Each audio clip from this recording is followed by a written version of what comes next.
அனைவருக்கும் நமஸ்காரம். பாபாவும் நானும் என் ஆடி போக வச்சிருத்துன்னு சொல்லலாம். நிஜமாவே நான் பயந்து போன ஒரு விஷயம். நிஜமாவே என்னை பார்த்து நானே பயந்துட்டேன். இப்போ வரிசையாக கால்ஸ் வருது, சங்கல்பத்துக்காக கூப்பிடுறா. அப்படி பேசின்னு இருக்கும்போது விஷாலிங்கிற சாய்ராம், அவள் பேரை சொல்கிறனால தப்பு இருக்காதுன்னு நினைக்கிறேன், அதனால சொல்கிறேன்.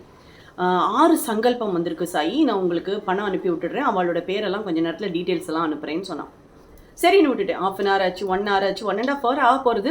அவள் காலையே காணும். நான் என்ன யோசிச்சேன்னா, எனக்கு அடுத்தடுத்து நான் போகும்போது மறந்து போயிடுவேன். யார் எனக்கு கால் பண்ணாங்கிறதே மறந்துடும் எனக்கு சம்டைம்ஸ். இவ்வளோ தூரம் நம்மளை மெனக்கட்டு சொல்லியிருக்காப்பாவும் எத்தனை பேருக்கு போக வேண்டிய நல்ல காரியமும் தடைப்பட்டுடப்படாதே அப்படிங்கிறதுக்காக திருப்பி நான் அவளுக்கு எடுத்து கூப்பிடுறேன். சொல்லுங்கள் சாய்ராம், எப்படி இருக்கலாம்? நல்லா இருக்கேன் சாயி அப்படின்னு நார்மலாக திருப்பியும் பேசுகிற மாதிரியே பேசணும். பேசிட்டு, சாய்ராம் நீங்கள் சொல்கிற அந்த சங்கல்பத்தை கொடுத்தேன்னா நான் எல்லாம் எழுதி வச்சுப்பேன், முதல்ல நீங்கள் அப்புறமா கூட பணம் அனுப்புங்க, ஒன்றும் ப்ராப்ளம் இல்லை அப்படின்னு சொல்லிட்டேன். அவள் சொன்னேன், எதுக்கு சாயி பணம் அனுப்பணும் அப்படின்னு கேட்டா. இப்படி சொல்கிறா. சாயி, நீங்கள் சங்கல்பம் 6 பேருக்கு சொன்னேன் இல்லையா, 6 பேரோட பேரை முதல்ல கொடுத்துருங்கோ, அதுக்கான பணத்தை அப்புறமா அனுப்புங்கோ அப்படின்னு நான் சொல்கிறேன். நான் இப்போ சொன்னேன் இப்படிதான் அவள் கேட்டா. நான் இப்போ சொன்னேன்னா சொன்னேன், சாய் இப்போ தான் சாய் ஒரு 1.5 மணி நேரம் முன்னாடி நீங்கள் கால் பண்ணியிருக்கேன், நீங்கள் எனக்கு தான் கால் பண்ணலான்னு பாருங்க அப்படின்னா. சாய், நான் கால் பண்ணல, நீங்கள் தான் எனக்கு கால் பண்ணல, நான் பாருங்கள் நோட்டில் உங்கள் பேரை கூட எழுதி வச்சுருக்கேன், ஸ்க்ரீன்ஷாட் எடுத்து அனுப்புகிறேன் அவளுக்கு. அவள் பார்த்து ஆச்சரியப்படுறா.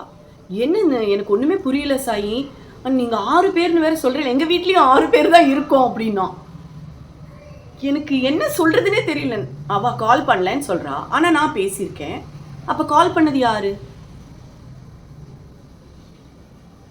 இது பாபா குட்டியாக தான் இருக்கும். கால் லாகில் கூட செக் பண்ணி பார்த்தா அப்படி ஒரு கால் வராத மாதிரியே தான் காமிச்சுது. இதுதான் நான் ஆரம்பத்திலே சொல்லியிருக்கேன், மெசேஜை பண்ணும், காலை பண்ணும், இப்படி எல்லாம் பண்ணி விளையாடும்.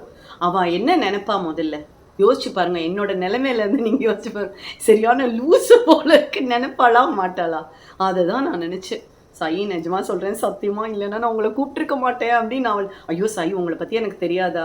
இப்போ தான் காலையில் நான் புலம்பின்றேன் அவர்கிட்ட, என்னை ஏன் இப்படி வச்சுட்டுருக்கேன், இந்த ஜீவனை நான் ஏன் வச்சுக்கணும்னு சொல்லி சங்கடப்பட்டுருந்தேன்.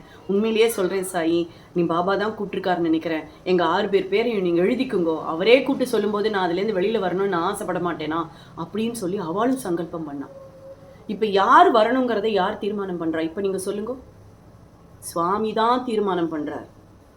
இதில் யார் வரணும், யார் வரக்கூடாது, யார் பேருக்கு பண்ணணும், யாரோட பிரச்சனையை தீர்க்கணும், எல்லாமே தீர்மானம் பண்ணுறது அந்த பரம்பொருள் தான். யோசிச்சு பாருங்க.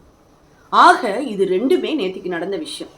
சரி, இது 2மே நேத்திக்கு நடந்தது. 3ஆவதா ஒரு விஷயம் நடந்தது. அது பெரிய சர்ப்ரைஸ்.